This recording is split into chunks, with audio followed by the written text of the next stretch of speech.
Hey guys, tonight we're going to slip back in time deep into the Middle Ages and sit right in the smoky corner of a peasant's hut, except you're not here to admire the flicker of firelight on rough-hewn beams. No, you're here for your teeth, or rather to realize just how little they'll survive in this world. Imagine biting into a crust of bread so hard it could chip a millstone, or sipping ale that's warm, sour, and full of unfiltered grit. You probably won't survive this, not your smile anyway. The truth is, you're about to find out exactly why being a medieval peasant's teeth was an experience of constant assault from the moment they pushed through your gums in childhood to the day you were laid in the earth. So before you get comfortable, take a moment to like the video and subscribe, but only if you genuinely enjoy what I do here. And I'd love to know, where in the world are you listening from right now, and what time is it for you? Drop it in the comments. Now dim the lights, maybe turn on a fan for that soft background hum, and let's ease into tonight's journey together. You are born into a one-room cottage, damp in winter, stifling in summer, with a floor of packed earth and a hearth that smokes more than it heats. Your first memories of eating aren't gentle, no mashed vegetables in porcelain bowls here. It's whatever your mother can mash with a wooden pestle, whatever your father brings from the fields, and whatever's been sitting in the pot since yesterday. The texture, always rough. Even soft food has grit from the mill, or a stray bit of chaff, or splinters of bark from the ladle. You don't know any better. You gum and chew like all village children, your baby teeth already under siege before you learn your first prayer. The air in your home is thick with smoke from the fire smoke that seeps into your mouth and leaves a faint taste on your tongue. You don't realize it, but the constant exposure dries your gums and makes them tender. Your mother doesn't think about brushing. Why would she? Toothbrushes, as you know them, don't exist here. And cleaning teeth is more about rinsing your mouth with cold water from the bucket when you've finished eating. If you're lucky, she might give you a rag to rub across your teeth now and then. But there's no minty foam, no promise of fresh breath. Meals revolve around bread. Bread in the Middle Ages isn't soft and fluffy. It's a dense, dark loaf baked with coarse flour, sometimes stretched with ground beans, peas, or even ground acorns when wheat is scarce.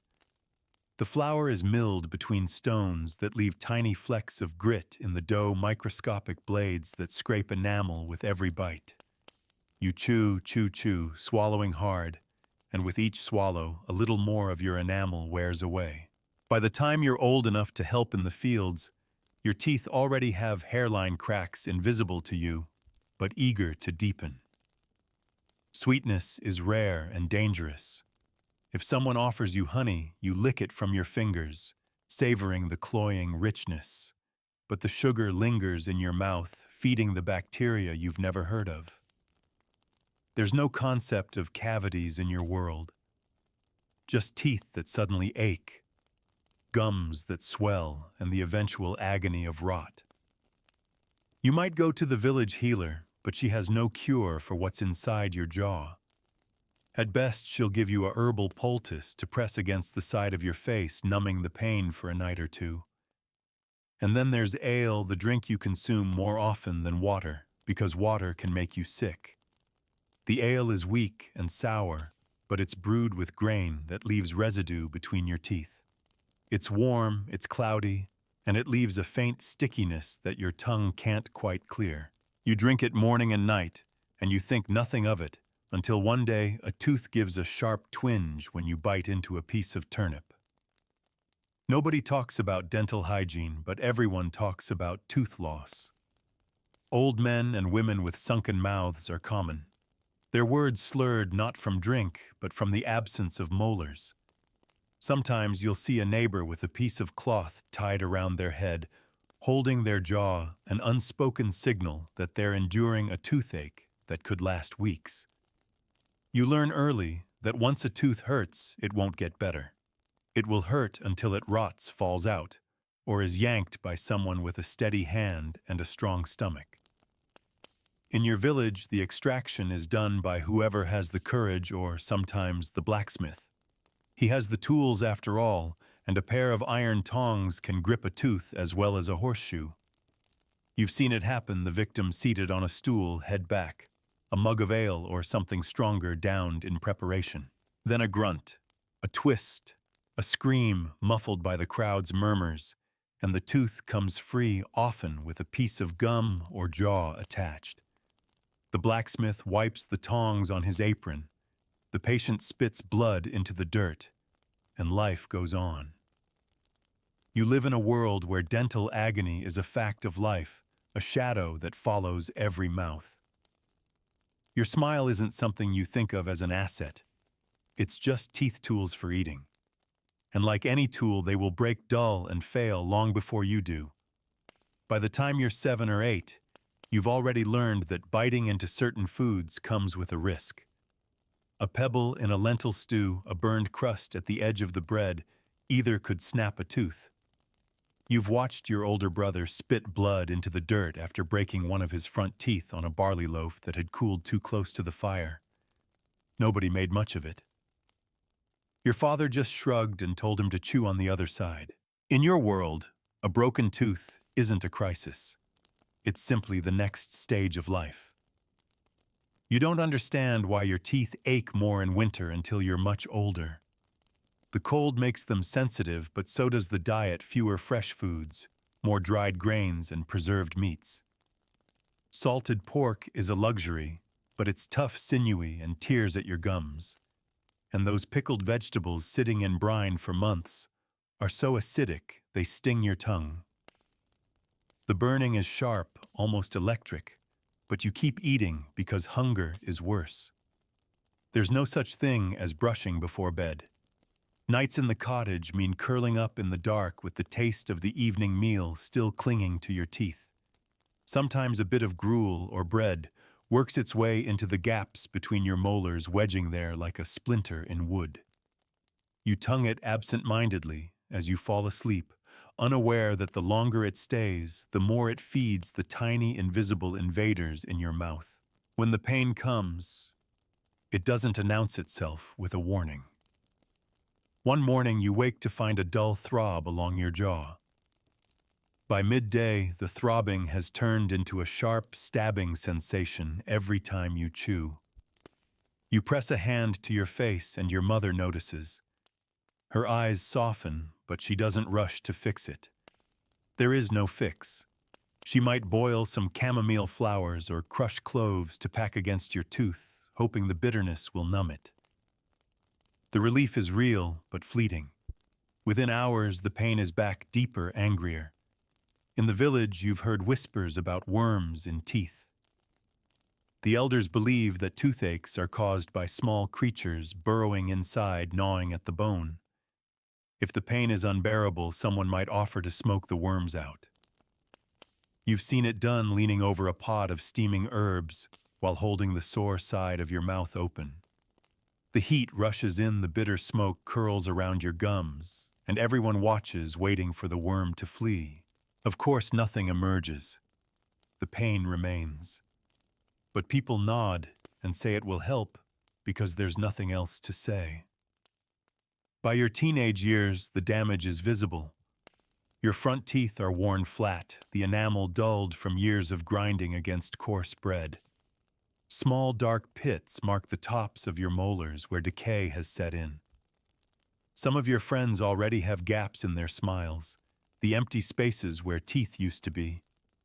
You joke about it together, how you'll end up like old Tom with no teeth at all, gumming his way through life. But underneath the laughter is a quiet dread. Work makes it worse. You spend long days in the fields breathing dust that settles on your tongue and clings to your gums.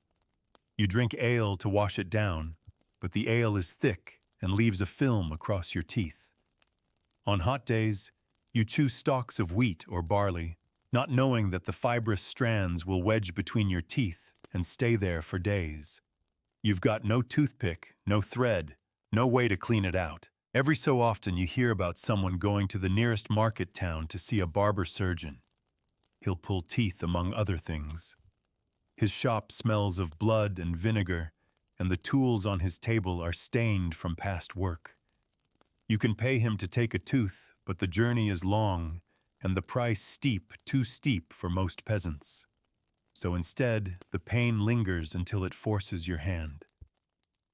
And when the day comes, you'll sit in a wooden chair, grip the arms, and try not to scream as the iron lever pops your tooth free with a sound you'll never forget. At night, you lie in the straw bed, listening to the creaks of the rafters, the scurrying of mice, and the quiet groans of others in the household. You're not the only one with an aching jaw. In the darkness, toothaches are as common as dreams, and sometimes just as haunting. By the time you're 20, you've stopped expecting your teeth to last. They're more like worn tools now, still useful, but chipped, dulled, and increasingly unreliable. You've learned to chew carefully, testing each bite before committing. Your tongue has become your scout, running along the edges of your molars to check for new jagged spots where enamel has cracked away. Some days, the damage feels minor, a nuisance you can live with. Other days, it's like a hot nail being driven into your jaw with every bite. You've also learned something else. Pain changes how you eat. You start favoring softer foods, even if they're bland or less filling. Gruel becomes a kind of salvation, though it's often cold by the time you get to it. On the days you work in the fields from dawn to dusk, the thin, watery porridge waiting for you might be the only thing you can manage without wincing. You sip it slowly, the taste of boiled grain flat on your tongue, but at least it doesn't send shocks through your jaw. Sometimes, though, you can't avoid the hard stuff. In winter, preserved foods are all you have. Dry beans, tough salt, fish, bread so stiff it could double as a weapon. You soften it in ale or stew when you can, but there's never enough liquid to soak every bite. And so you chew through the pain, jaw tight, eyes watering, telling yourself this is just what eating feels like. The smell in your mouth changes too. You don't have a word for it, but you notice it when you speak close to someone and they pull back just slightly. Decay has a scent and it clings to you. It's not just your breath, it's in the gums, in the small pockets of rot where food hides and festers. You try rinsing with water when you remember, or with the strong ale your father swears will kill anything in your mouth, but nothing lasts. Within hours, the sour taste creeps back, and then there's the swelling. One morning you wake to find the side of your face puffy and tender. At first you think you must have slept wrong, pressing your cheek into the straw. But by midday, the swelling grows, the skin warm and tight, the pain throbbing like a drumbeat in your skull. You know what it means. You've seen it before. An abscess. You've watched neighbors die from them when the infection spread, though no one calls it that. They just say the rot got into the blood. Your mother sends you to the healer who offers a poultice of garlic and onion to draw out the bad humors. You hold it against your cheek until your skin itches from the juices. Sometimes it helps a little, sometimes not at all. If the swelling bursts on its own, the taste is foul, metallic, and putrid. But for a moment, the pressure lessens. You spit into the dirt and try not to think about what was inside you. If it doesn't burst, you face a choice. Either live with the pain until you can't eat, or let someone take the tooth. You've seen extractions go wrong, teeth breaking at the root, splintering the jawbone, leaving the person worse off than before.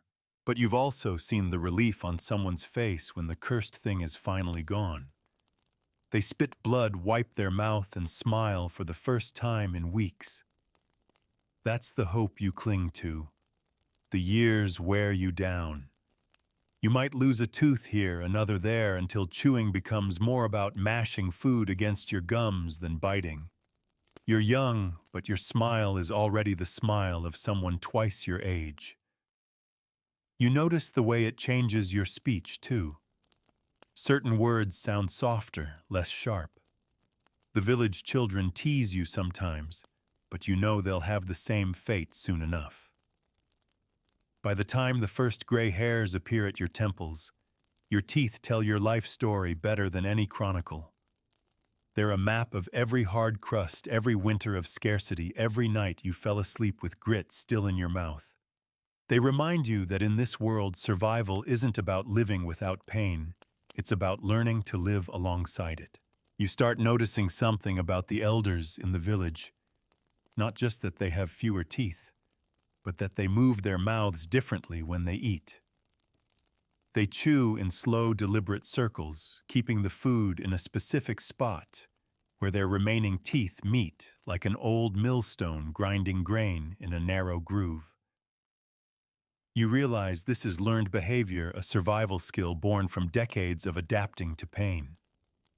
And without meaning to, you begin doing the same. Your meals become exercises in caution. You tear bread into tiny pieces, soften them in broth, and push them into the side of your mouth that still feels strong. Meat is sliced thinner and chewed longer. Even roots and greens are carefully shredded with a knife before they ever reach your lips. It's not about manners, it's about strategy. Every bite could be the one that cracks a weakened tooth or drives food deep into an exposed cavity. The winters make things worse. The cold air seems to sink straight into your jaw, making every nerve scream when you bite down. You pull your hood tight when you walk to the fields, but the cold finds you anyway. Sometimes you press a warm stone against your face by the hearth before eating just to numb the ache a little. It works briefly. Then the first bite of food undoes it. Your gums start to recede slowly, exposing more of the tooth roots. You don't have the words for gum disease, but you can feel it: loose teeth that wiggle when you push them with your tongue, gums that bleed after a particularly rough meal. Sometimes the bleeding is so heavy, you spit pink foam into the dirt beside you. Nobody gasps. Nobody tells you to see a doctor. It's just one more ordinary indignity of peasant life. And yet you keep going. Hunger doesn't wait for a toothache to pass. You work in the fields pulling turnips from the frozen ground, knowing you'll be eating them within hours.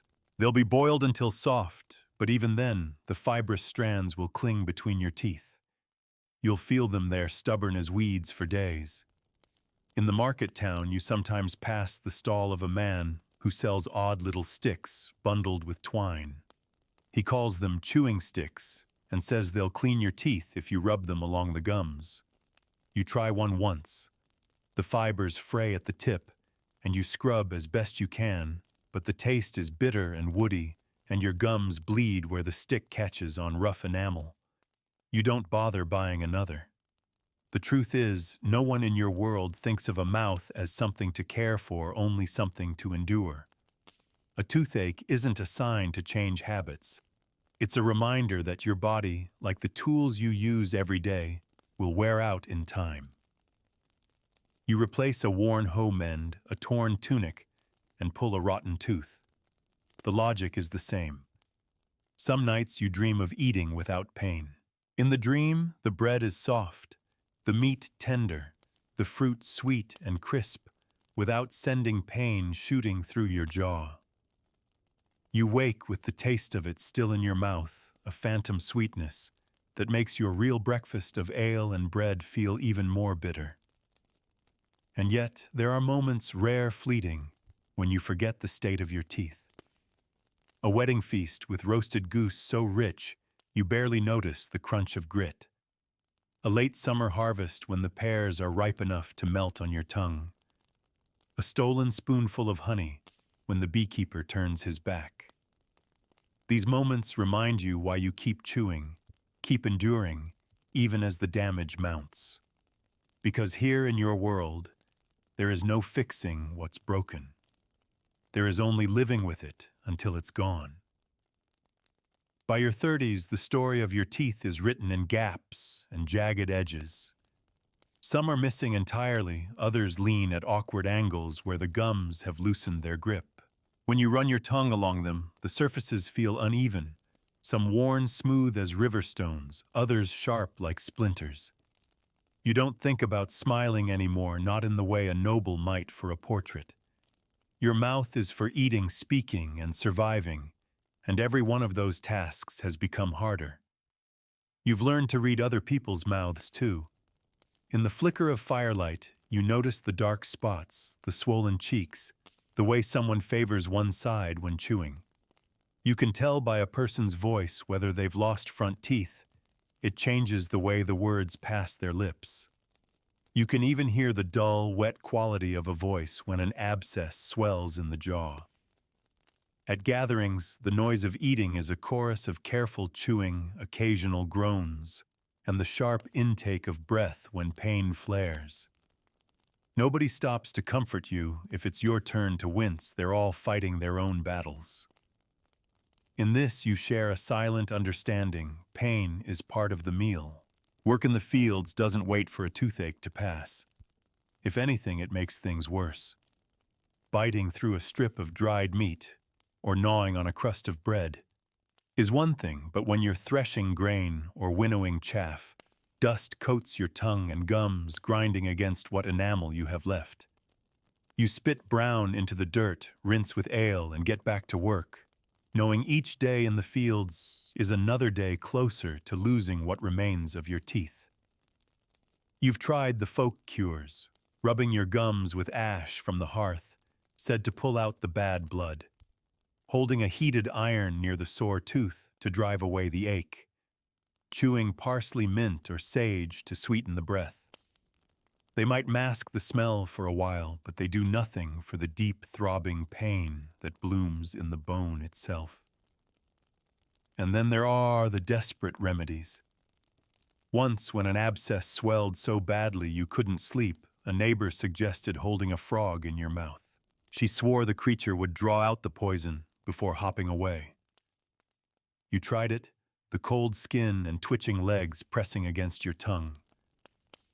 The frog escaped before the hour was up and your face still burned. You never tried that again. Sometimes you think about what it would be like to have a mouthful of strong teeth like the ones you remember from childhood before the grinding and rot began. You imagine biting into an apple without flinching, or laughing without wondering who's noticing the black hollow where a tooth once stood. But those are daydreams as far from reality as castles in the sky. You also notice how missing teeth change what you eat, and even how much you eat. Harder foods get left behind at the table. You fill up on pottage ale or bread softened in broth. Over time, you lose weight, your face taking on that hollow look common among older peasants, even if you're not yet old. Sometimes the absence of pain feels almost like luxury. You have days, maybe weeks, when nothing in your mouth screams at you. But then, as sudden as a summer storm, the ache returns, sharp, stabbing, unrelenting. It might be a cracked tooth or another infection building under the gum. You learn not to ask why. You just endure because there's nothing else to do. And yet, in your small world, you carry on. You laugh with your neighbors, sing during the harvest, and drink at the tavern, all with the knowledge that tomorrow a tooth might give way. Your mouth may be a battlefield, but it's one you've learned to fight on without surrender. By now, you've made peace with the fact that your teeth will never improve. The best you can hope for is to keep the pain at bay for as long as possible. You know the signs when a dull ache turns sharp, when swelling creeps along your jaw, when the gums redden like raw meat. These are warnings, and you heed them, in the only way you can, by avoiding certain foods, eating more slowly, or simply chewing less. Your meals have become a study in adaptation. You find yourself cradling a bite of food in your mouth, letting your saliva soften it before you try to chew. You take small sips of ale between bites, not for thirst, but to help wash the grainy pulp down without grinding it further against your teeth. Sometimes you feel like you're working twice as hard just to eat half as much. You've heard of tooth powders in the market town, ground herbs and chalk that the wealthier folk claim will polish and strengthen teeth. But such things are far beyond your means. Even if you had the coin, you'd likely spend it on grain or oil for the lamp. In your world, a mouth is just another part of the body that wears down with age, and no one wastes precious silver trying to preserve it. The real danger is when infection sets in deep. You've seen it kill before.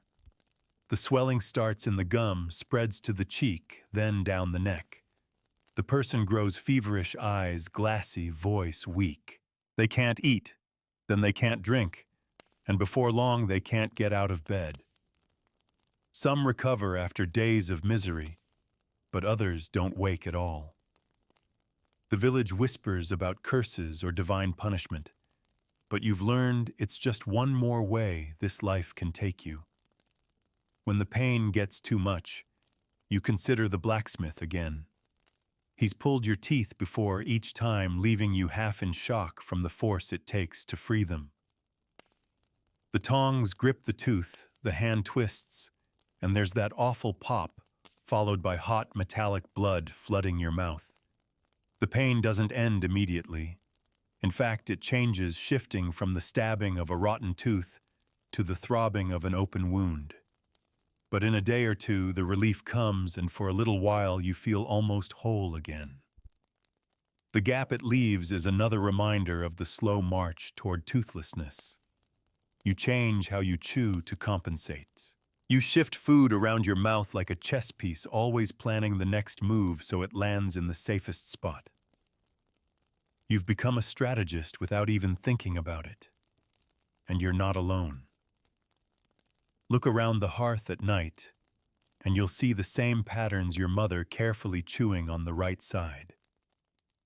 Only your father slicing meat into tiny strips, your sister avoiding crust altogether. Everyone is managing their own private war with their teeth. It's not a matter of if you'll lose them, but when. Every once in a while, though, something will make you forget. A good laugh with friends at the tavern, a night of music after the harvest, or the sweet drip of honey stolen from a comb before the bees notice. In those moments, you don't care about the gaps or the aches. You're just living. And maybe that's the real secret you endure, because life still has sweetness, even if it sometimes stings when it touches your teeth. You notice something strange about your reflection the few times you catch it. In still water or a polished bit of metal, your mouth looks older than the rest of you. The lines around your lips are deeper, your cheeks more hollow. The gaps where teeth are missing make your jaw seem sunken, even though your hands are still strong, your back still straight. It's a kind of aging that begins in the mouth and works its way outward, changing the shape of your face long before time has truly claimed you. In the village, people know each other's teeth as well as they know each other's eyes. You can tell who's recently had an extraction by the way they hold their jaw or sip their ale. The blacksmith keeps a jar with the teeth he's pulled more for his own amusement than anything else.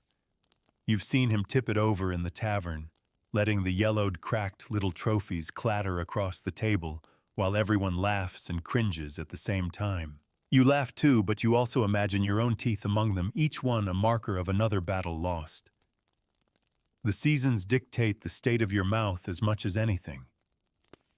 In summer, the fresh fruits and greens are a small blessing, gentler on the teeth, though the sweetness of overripe fruit can still spark a sudden stab of pain.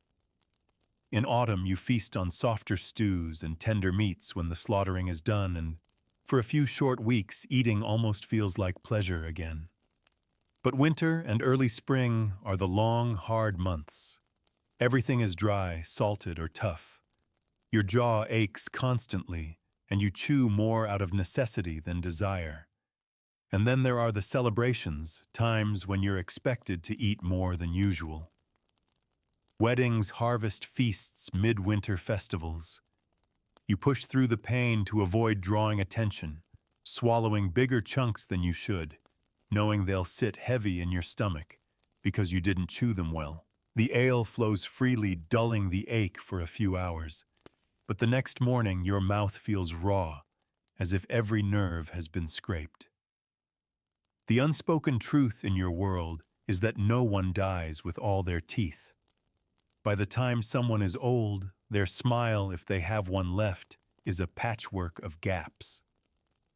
Food is mashed with the tongue and gums, and eating takes twice as long. You've seen the elders at the edge of the hearth, slowly working through a bowl of pottage long after everyone else has finished. The firelight shows every hollow in their faces, the places where bone and muscle have retreated for lack of use. You think about the future sometimes not with hope but with resignation. You imagine yourself sitting there one day, hunched over your own bowl, working through your share, while younger voices and stronger jaws laugh around you. It's not a frightening thought exactly. It's just the way things are. You were born into this world, knowing it would take your teeth piece by piece long before it took the rest of you. And yet for all the pain and loss, there's a stubbornness in you that refuses to stop. You chew what you must, you endure the aches, and you keep showing up to the table. Because in the end, every meal, no matter how hard-earned or painful, is proof that you've made it through another day. And in your world, survival itself is a kind of victory. There comes a day in late winter when you realize that chewing has become more of a memory than a habit.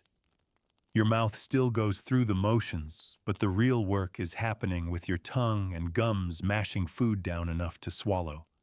You hardly notice at first until you try to eat something as simple as a slice of apple and find yourself shifting it from seat to side looking for the one spot in your mouth that can still bite without flaring pain. It's not just the missing teeth. It's the ones that remain. They've grown brittle, their edges sharp and irregular. When you chew, they sometimes catch on the inside of your cheek, tearing the soft flesh. The taste of blood mixes with whatever you're eating, and you don't even flinch anymore. You've grown used to the metallic tang, just as you've grown used to the dull ache that follows you from dawn until you fall asleep. The younger ones in the village still have their full sets, though you can see the beginnings of trouble in their mouths, the fine cracks in their enamel, the little shadows at the gum line. You don't bother warning them. There's no avoiding it. Instead, you watch quietly as they take big, careless bites of bread or gnaw on roasted bones, knowing they'll learn soon enough what those choices will cost them. Your diet has shifted over the years without you even deciding it. Where once you might have fought your way through a hard crust or a strip of dried meat, now you instinctively choose the softer parts, the center of a loaf, the fatty bits of meat, the well-cooked vegetables from the bottom of the pot. You eat slower too, not from politeness, but because rushing risks a jolt of pain that can ruin an entire meal. Festivals have changed for you as well. Where others load their plates with roasted goose pies and hard cheese, you stick to pottage-sweetened ale and anything that can be broken apart with your fingers. You smile when people urge you to try just a bite, but you shake your head. It's not worth it. You've learned that a single reckless chew can leave you awake half the night, pressing a rag against your jaw to keep the throbbing down.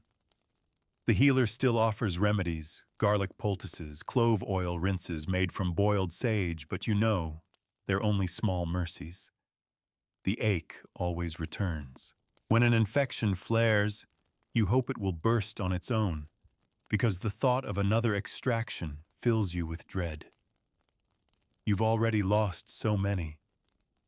And yet there are moments that catch you off guard. A soft pear in late summer sweet and yielding almost melting on your tongue. A warm bowl of milk and honey on a cold morning sliding down without resistance. These rare pleasures remind you that eating can still be more than survival. They are small, stolen victories, proof that your mouth hasn't been completely claimed by time and hardship. But they never last long. Soon enough, you're back to the same careful patterns, the same slow grinding, the same unending negotiation with the few teeth you have left. You've learned to live in a kind of truce with your mouth, knowing that one day even that will be over. By the time you reach middle age, you've grown into a kind of quiet expertise about your own mouth. You can tell the difference between the ache that means a tooth is cracking and the deeper, hotter pain that means infection is brewing. You know which foods will crumble softly between your gums and which will fight you for every bite. You've even mastered the art of moving food around mid-chew, guiding it away from a tender spot before it can do damage. But no matter how careful you are, the losses keep coming. One day, a tooth that has held on for years will simply give way. Sometimes it's sudden, a sharp snap as you bite into bread or crunch a stray bit of grit from the mill. Other times it's slower, the tooth loosening bit by bit until it finally falls out into your palm. You don't even bother going to the blacksmith anymore. There's no point. The teeth will go when they're ready, and all you can do is endure the pain until they do. When a tooth falls out, you run your tongue over the new gap again and again, tracing the edges of the gum where it once sat. It feels strange for days, almost as though the tooth's ghost is still there and you keep trying to chew on it out of habit. But habits fade quickly in this life, replaced by new patterns of survival. Food loses some of its joy as the years pass. Hard cheese is a challenge. Now nuts are nearly impossible, and even the crust of a loaf, once a daily staple, has to be soaked before you can manage it. You eat more broths, more porridges, more mashed roots, not because you prefer them, but because they don't leave you clutching your jaw in the middle of the night. The younger folk sometimes tease you, not cruelly, but with the careless laughter of those who still have their own teeth. They call you soft chewer or offer you the mushiest part of the meal as a joke. You laugh along because what else is there to do? Deep down you know they'll join you soon enough.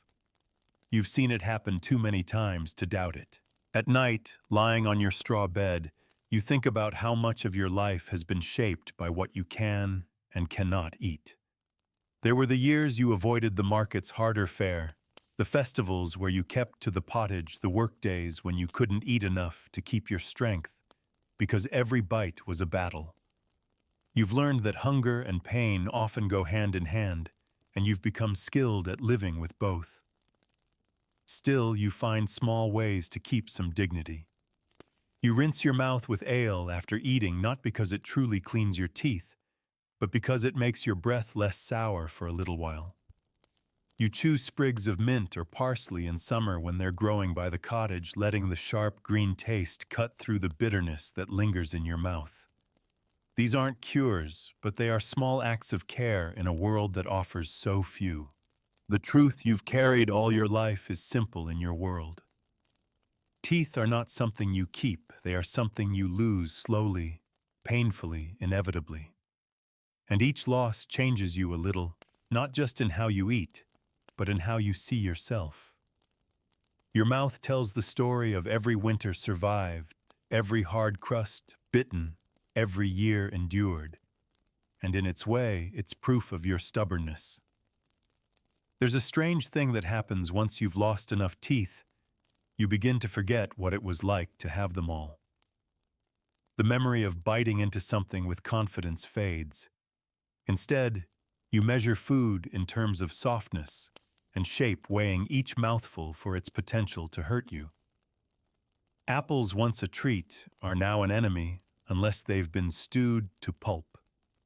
Bread is safe only from the very center of the loaf. Meat must be boiled until it falls apart under its own weight. Your gums toughen over time, a kind of crude compensation for what's gone. They harden where they've been pressed into service as stand-ins for teeth-mashing food against the few survivors left in your mouth. But toughness doesn't mean comfort. Chewing still sends shocks of pain now and then, sharp and sudden, like stepping barefoot on a stone hidden in the grass. By now, your mouth is more gaps than teeth, and your speech has changed. Certain words whistle slightly, others sound blurred. Children sometimes mimic the way you talk, laughing in that careless way children do. You take no offense. You laughed at your elders once too. Now you see your reflection in them. The seasons continue their quiet assault. Winter is still the hardest, when every meal is hard salty or dried, and chewing feels like grinding rock against bone. Spring is a little kinder, but fresh greens are fibrous and can be just as tricky as dry food. Summer and autumn bring the gentlest days for your mouth, soft berries, tender vegetables, and roasted meats fresh from the fire. But those seasons pass quickly, and you know the cycle by heart. Your awareness of infection has sharpened. You know when a swelling might kill you, even if no one uses those words. You've seen neighbors go from lively to bedridden in a matter of days, their jaws locked tight, fever burning through them. Sometimes the swelling bursts and they survive. Other times it spreads inward, and they're gone before the weekends. You count yourself lucky each time you make it through an ache without that ending. In the tavern, when mugs of ale are raised, you sometimes see a flash of what life might have been like if teeth lasted. The young ones tear into roasted fowl, laugh with their mouths full, chew on hazelnuts without thinking. They aren't careful yet. They haven't learned. You don't begrudge them that innocence. It's a short-lived gift.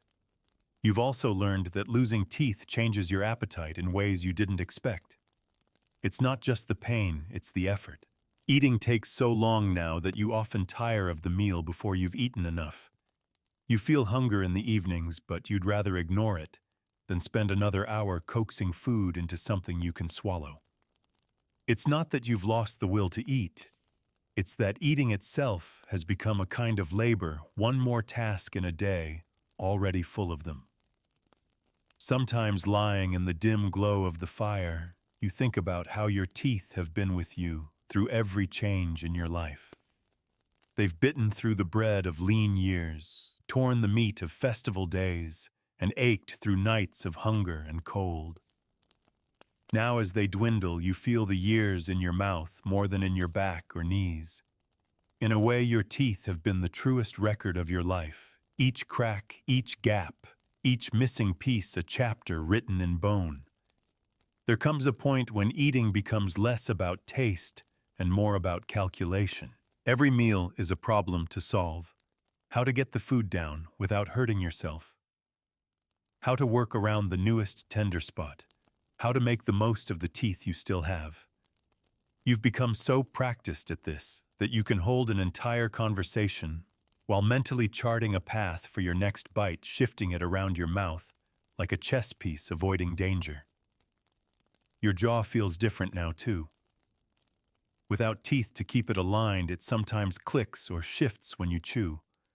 On cold mornings, it stiffens and you find yourself massaging the joint just to loosen it enough to eat.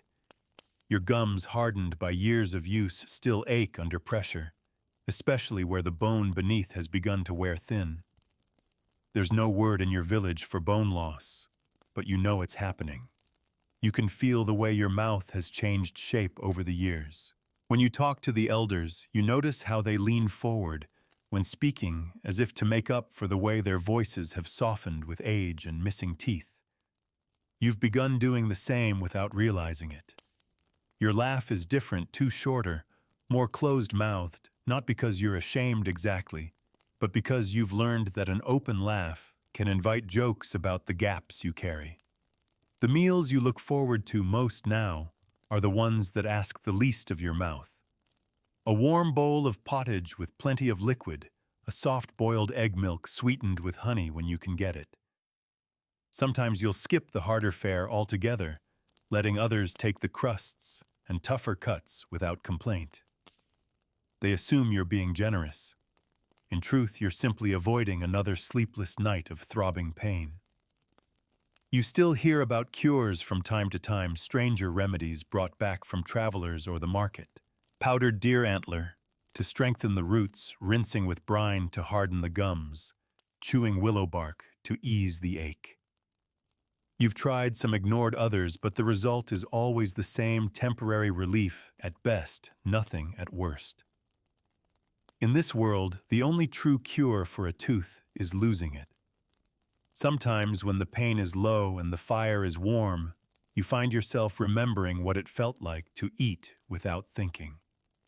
You can almost taste the crisp skin of roasted fowl, the snap of an apple, the way bread used to give beneath your teeth instead of resisting like stone. But those memories are slippery things. They fade the moment you return to the present, to the slow grind of your gums, to the careful sipping of ale between bites. The truth is, you've made peace with it, at least in part. You've learned that life in the village takes its toll in different ways for everyone. For some, it's the back bent from years in the fields. For others, it's the hands knotted from endless labor. For you, it's the mouth-worn, battered, missing pieces, but still working, still serving you well enough to keep you alive. And in this place, that's all that really matters. By now, you measure time not in seasons or harvests, but in the teeth you've lost. Each gap is a kind of milestone marking the slow, inevitable progress toward a mouth that will one day be empty. You no longer feel the same pang of sadness you once did when a tooth loosens and goes only a resigned acceptance like watching a candle burn down. You've adapted so thoroughly that others sometimes forget how many teeth you're missing. You can still eat, still talk, still laugh, even if you do all of it differently now. When you sit at the table, you arrange your food without thinking soft items closest to hand, harder ones pushed aside unless you're feeling brave. Sometimes in the middle of a meal, you'll pause and work a piece of bread or meat into a smaller portion with your fingers before putting it in your mouth. Nobody comments. They do the same when it's their turn to struggle. The blacksmith still offers extractions, but you rarely need him anymore. Most teeth now leave quietly worn down by years of grinding against coarse bread and millstone grit. When one falls out, you feel a strange lightness in your mouth, as if space itself has been freed. You run your tongue over the smooth gum, wondering how long before the next one follows. Your sense of taste has changed too. Without teeth to tear and grind, you find yourself savoring food in a different way, rolling it on your tongue, letting the flavors spread before you swallow. Sometimes this is pleasant. Other times it's frustrating as you can't chew enough to release the full taste from tougher foods. You've grown fonder of soups, broths, and stews, not just for their softness, but for the way they carry flavor without demanding too much work from your mouth. The healer visits less often these days, but when she does, she looks into your mouth with the same shake of the head she gives everyone past a certain age. There's no shame in it. It's just the way life works here. Teeth are not meant to last as long as you do. Winter remains the worst. The cold gnaws at your jaw, stiffening the muscles, making the gums feel raw. On those days, even soft food can sting. You've taken to holding your hands near the hearth and pressing the warmth into your cheeks before you eat, trying to coax some comfort into the bone beneath. It helps a little, but not enough to stop the ache entirely. In the quiet moments, you sometimes wonder what it would be like to have a mouth full of strong, healthy teeth again, not for vanity, but for the ease it would bring. You imagine biting into an apple without fear, or tearing a piece of bread without having to soften it first. These are luxuries you'll never know again, but they still live in your mind, as real as the taste of honey or the feel of summer sun on your face. And so you carry on chewing slowly, swallowing carefully, and reminding yourself that survival is not about perfection. It's about making do with what you have left and making it last as long as you can. There's a certain point when the battle for your teeth is no longer about keeping them. It's about keeping yourself going without them. You've reached that point now. Your mouth is mostly gums, with only a few stubborn survivors holding their ground, like weathered stones in an empty field. Those last teeth are precious, not because they're strong, they aren't, but because they give you just enough bite to manage the foods that would otherwise be impossible. You've become even more methodical about eating. Hard food is out of the question unless it can be boiled to submission. You're more patient now, willing to wait for the stew to soften everything before you start. Bread is torn apart and soaked until it's a pale, soggy shadow of itself. Cheese is crumbled, not bitten. Meat is taken only if it's fatty or falling apart, the rest passed to younger mouths that can handle it. And yet, despite the care, pain still comes. A swollen gum, a raw sore where a tooth used to be, or a sudden jab when your jaw shifts wrong. You've learned to live with a constant background hum of discomfort, only noticing it when it spikes into something sharper. On those days, you eat even slower, or not at all content to sip ale and keep your strength for work. The tavern is still a place you visit, though your role there has changed. You drink more than you eat, letting the warmth of the ale fill the spaces where food once would. The younger ones tear at roasted bones and laugh at the grease on their chins. You watch without bitterness. Their time will come as it came for everyone before them. Sometimes people ask if you miss having your teeth. The question makes you smile, not the open, full-toothed smile of youth, but a small, wry curve of the lips. You don't miss them the way you might miss a lost tool or a broken jug. Teeth were never permanent, not in your world. They were something you borrowed from youth and returned piece by piece to time. Still, you have your small pleasures. Fresh milk warmed by the fire, a bowl of mashed beans with a drizzle of oil, stewed apples in autumn sweet, and soft enough to eat without wincing. You take these moments slowly, letting them last, because they are rare, and because they remind you that eating can still be more than just fuel, it can be comfort. You also notice how your mouth has changed the way you interact with people.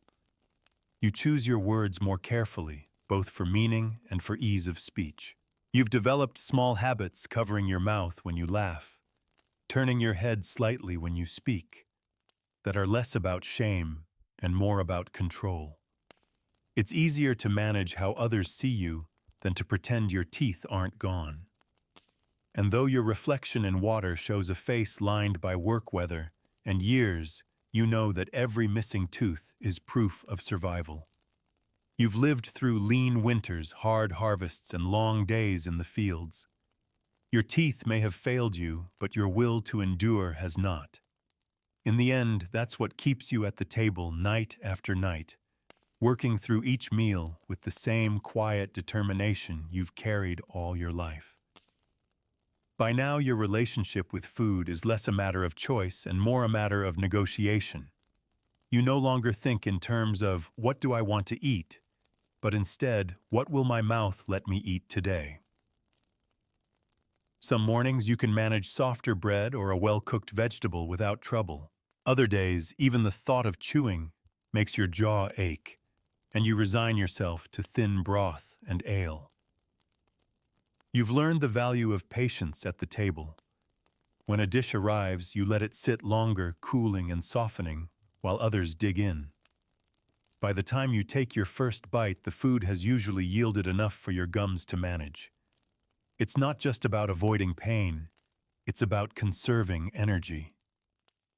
Eating is work now, and every bite takes effort. Your world has quietly adjusted around this reality. The younger ones instinctively hand you the softer parts of the loaf, the stewed vegetables from the bottom of the pot, the cuts of meat with more fat than gristle. They don't say anything about it, and you don't thank them aloud, but you feel the unspoken kindness. In return, you give them the harder foods you no longer touch, knowing their teeth can handle it while they still have them. The seasons still shape your meals. Summer is a brief reprieve with berries and tender greens that almost melt on the tongue. Autumn brings softer stews, rich and filling, when the harvest is good. But winter and early spring remain a gauntlet of dry bread, salted meat, and hard cheese foods you can only manage after soaking or mashing them into something unrecognizable. Pain is a quieter companion now dulled by years of living with it. When it flares, you endure it without fuss. You've grown so used to the steady throb in your gums that it feels almost unnatural when it's gone. On those rare pain-free days, you find yourself chewing a little faster, almost forgetting to be cautious until a sudden twinge reminds you that carelessness has a price. The blacksmith still pulls teeth for those who need it, but you rarely see him for your own. Most of yours have already surrendered to time and wear leaving smooth, empty gums behind. In a way, that's its own relief. Without the tooth, there's nothing left to rot. But each loss also narrows your menu a little more, trimming away foods you once could still manage. In the quiet of the evening, you sometimes think about how your mouth has shaped your life. You've turned down certain tasks during festivals because they involved foods you couldn't eat. You've ended conversations early at the tavern because you were too busy working a stubborn bite of meat into something swallowable. You've passed up offers of food from strangers because you didn't want them to see you struggling to chew. And yet, for all these limits, you're still here. You've outlasted bad winters, poor harvests, and the years when sickness took many in the village. Your teeth may be nearly gone, but your body still rises each morning, works through the day, and sits down to whatever the hearth offers at night. Survival, you've learned, is not about what you've kept, it's about what you can live without. And teeth, it turns out, are something you can lose and still keep going. By the time the last of your teeth are gone, your mouth feels strangely empty, as if a part of you that once defined daily life has simply vanished. You thought it would make eating harder, and it does, but in some ways it's also simpler now. There are no more sharp edges to catch your tongue, no cracked enamel to send bolts of pain through your jaw, just smooth gums toughened by years of work pressing food against themselves in a slow, careful grind. Your meals are softer than ever. Bread is always soaked vegetables boiled until they surrender, meat left to simmer, until it can be broken apart with a spoon. Nuts, apples, and hard cheese are things you no longer even consider. The very idea of biting into them feels like something from another lifetime. You've learned to be content with what you can have, not mourn what you can't. Eating is quieter now. You no longer make the sounds of chewing teeth, only the low, rhythmic mashing of gums and the occasional sip of ale to help things along. In company, you take small bites, letting conversations flow around you so you can work at your food without drawing notice. In private, you're slower still, savoring the moments when a meal goes down without resistance. The mirror of still water tells you your face has changed. Your jaw has narrowed, your cheeks have sunken, and your lips rest differently without the shape of teeth behind them. These changes don't trouble you much. Everyone in the village who's lived long enough wears the same look. It's not a mark of failure, it's a sign you've survived. Your sense of taste is sharper now, or perhaps just more focused. Without the distraction of strong bites, you notice the subtler flavors, the sweetness of a boiled carrot, the faint bitterness in a dark ale, the earthy richness of beans cooked over the fire. You've learned to draw more from less, to find satisfaction in things that once would have felt plain. And as you sit by the hearth on a cold evening, a bowl of warm pottage in your hands, you realize your teeth have been both a burden and a teacher. They've taught you patience, resilience, and the art of adaptation. They've marked the years not with their presence, but with their loss. And in losing them, you've learned something deeper, that life is not made smaller by what's taken from you, only reshaped. In the end, your story is not about the pain of losing teeth, but about the quiet persistence that carries you through each day without them. You eat, you live, you endure, and in the dark, flickering glow of the fire that is enough. So now, with the tale told, you sit back and let the images drift like embers in a hearth. You've walked through a life where every meal was a negotiation, where the simple act of chewing carried the weight of years, and where survival meant adapting to what was left rather than yearning for what was lost. You've seen the way a mouth can tell a whole life story, not in polished white perfection, but in gaps, wear, and the soft lines of age. You've felt the seasons change not only in the fields, but in the ache of the jaw, in the foods that come and go with the turning of the year. You've learned how something as small as a tooth can shape the way you work, speak, eat, and even how you see yourself. And yet through it all, you've kept going. Your teeth may have been claimed by time, but they never took your will with them.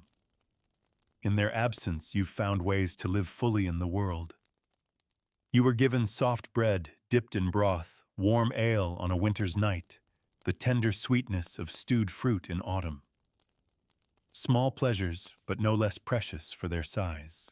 Now, as the room around you grows quieter, you let the thought settle that perhaps there's a kind of freedom in letting go of what can't be kept. Teeth, like so many things, are only borrowed. When they're gone, life still goes on.